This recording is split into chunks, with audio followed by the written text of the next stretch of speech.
Welcome back to my channel. Ang lulutuin natin ngayon ay kilawin na labanos.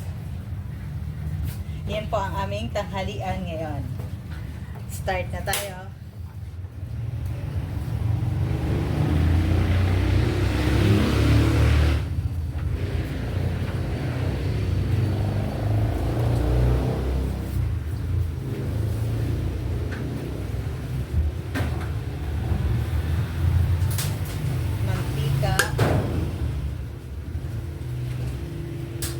Tapos meron sibuyas, bawang.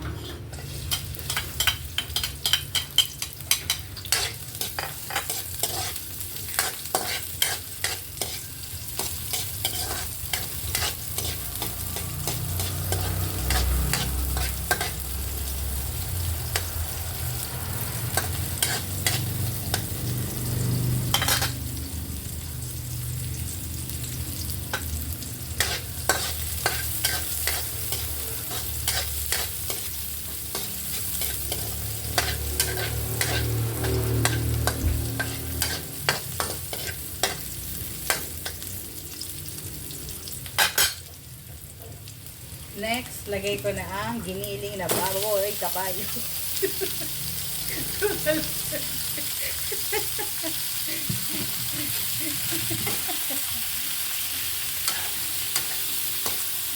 Giniling na baboy lang po yun.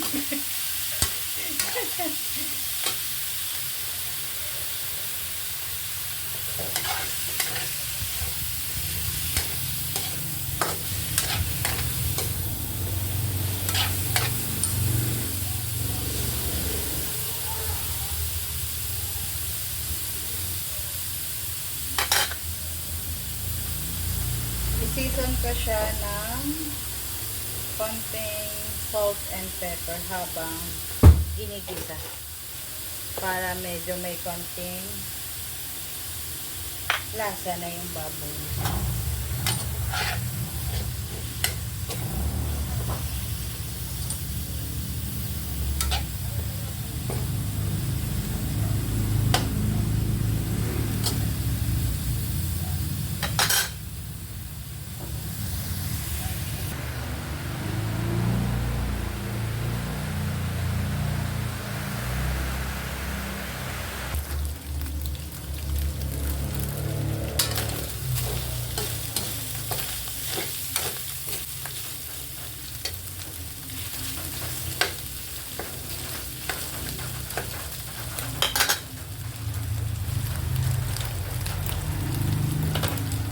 Lagyan ko na oyster sauce.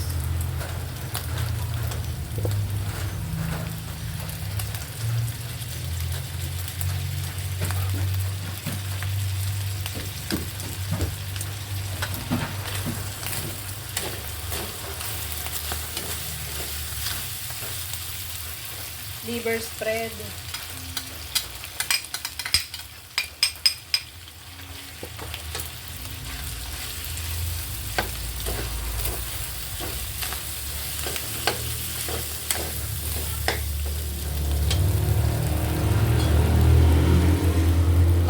Toyo.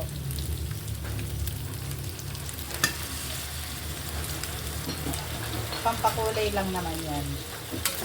Para hindi maputla ang ating kilawin na bangus.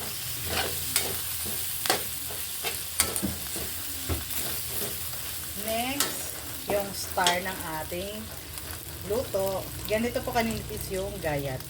Yan. Sobrang nipis. Labanos.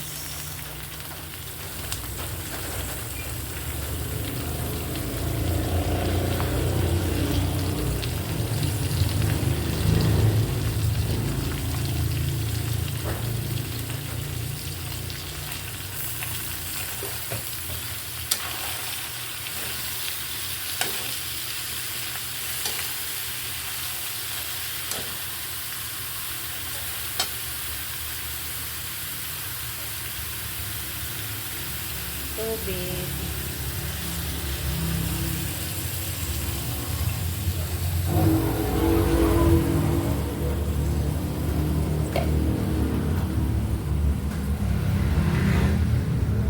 Itong labanos, pagkagayat, ano ko siya, binabad ko siya sa tubig na may asin.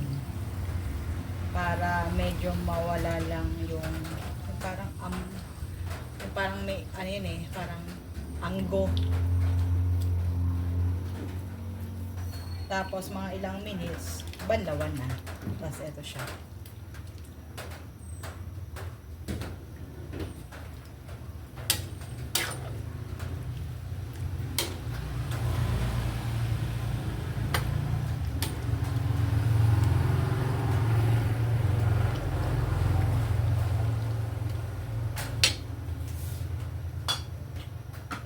Lagyan ko pa ng konting toyo. Medyo maputla eh.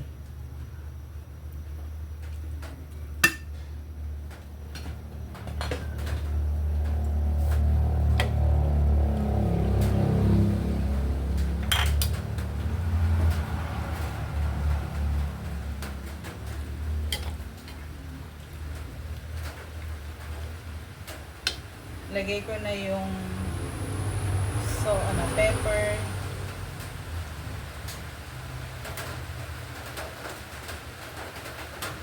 Daming paminta. And salt.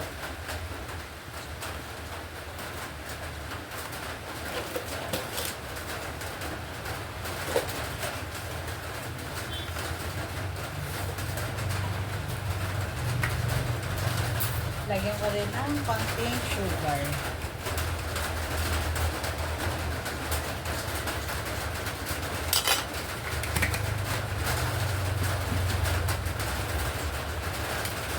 Papakuluan lang ito hanggang sa maluto yung labanos.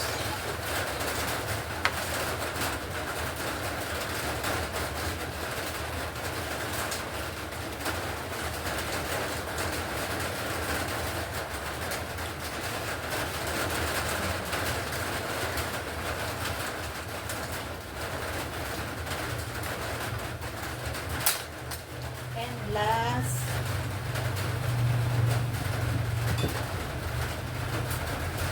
lalagyan ko ng suka.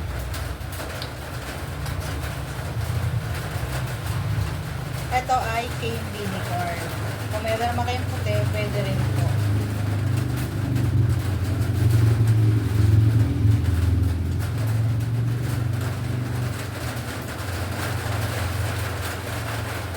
Hintay ko na lang kumulo siya, saka ko siya haluin. Yung lasa nito, parang adobo din lang eh. Kaya lang, hilawin siya, labanos talaga yung pinaka star kasi no, luto na to. Pero yung lasa parang adobo. Wait lang natin na kumulo hanggang sa lumambot na ang labanos. Tapos saka natin titikman.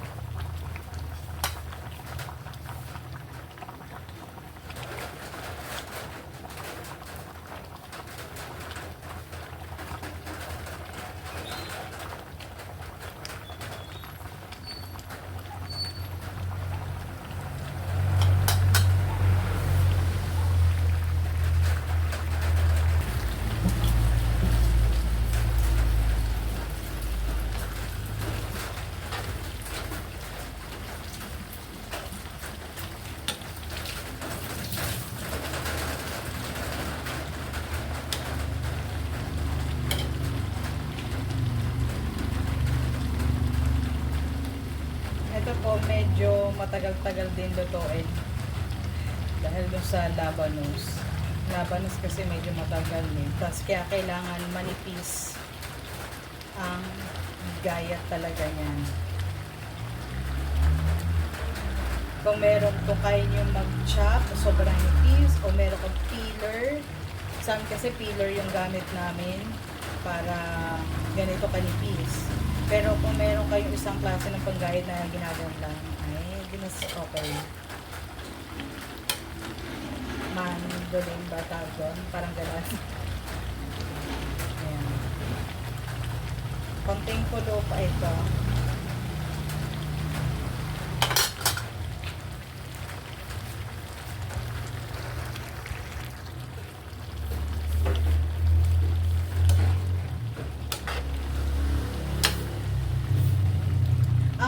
tandaan po namin pag luto na yung labanos, pag okay na siya, yung parang medyo nagta-transparent na siya. Kasi 'di ba sobrang nipis kasi nung gayat ng labanos. So parang pag medyo transparent na malapit, parang hindi naman totally transparent, yung medyo ano na, halos visible na talaga yung ano, yan. Pwede na. Katulad dito, ano na siya, malapit-lapit na kasi medyo ano na eh, malinaw-linaw na yung ano ng labanos. Tikman ko lang.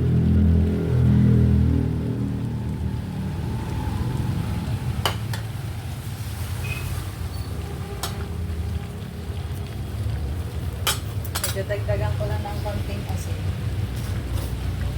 Medyo matabang sa akin panlasa. Matabang ng konti, kulang ng konting alat. Pero yung timpla po nito, para ano lang po kayo, curious lang po kayo. Kasi syempre hindi naman po lahat alam itong lutong ito, itong kilawin na labanos. Hindi siya nalalayo sa lasa ng adobo. So kung ano yung parang timpla katulad na ginawa ko kanina, yung timpla ng adobo, yung lasa, ganun. So, nasa inyo naman kung ano yung lasa ng adobo nyo. Tapos, kasi kung marami naman kayong labanos, ito yung iba pang luto na pwede nyo gawin sa labanos.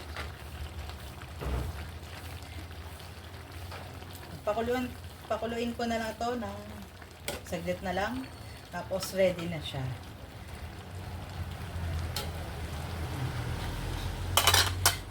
That's it for today.